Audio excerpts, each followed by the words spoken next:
บายดีพี่น้องทักทายสวัสดีเนาะวันนี้ก็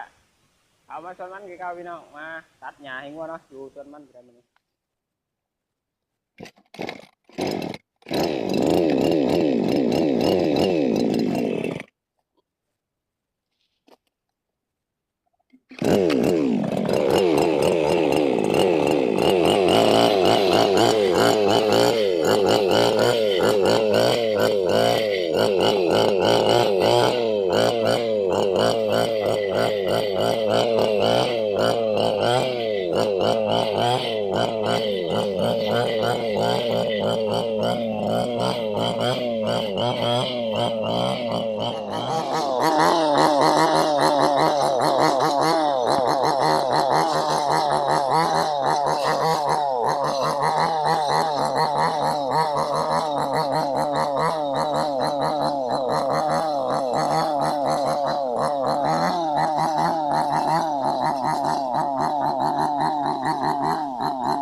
ตอนนี้บ่ป้อมก็ได้หยุดตัดแล้วพี่น้องก็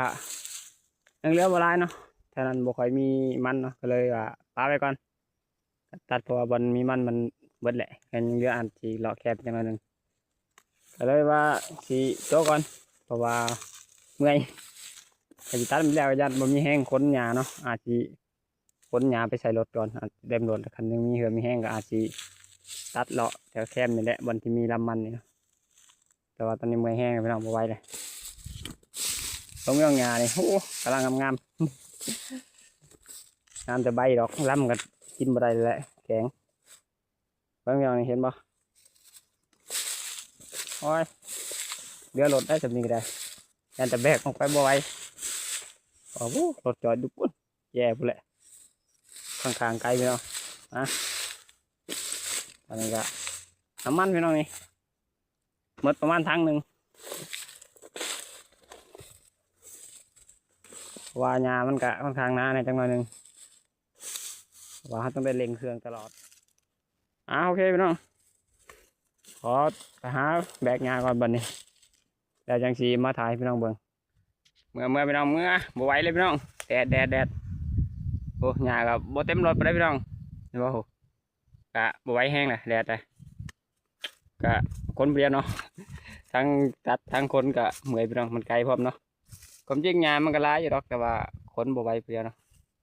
ก็น่าสิพอได้ให้งัวกินเนาะอันนี้ก็สิเป็นหญ้าพี่น้องก็สิประมาณนี้แหละหญ้าก็บ่หลายไปพี่น้องแดดแห้งบ่ไหวหิวข้าวเลยพี่น้อง12 โมง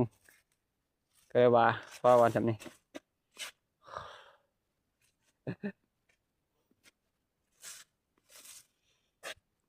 ไปพี่น้องก็เอาหญ้าเมื่อยงัวกันพี่น้องก็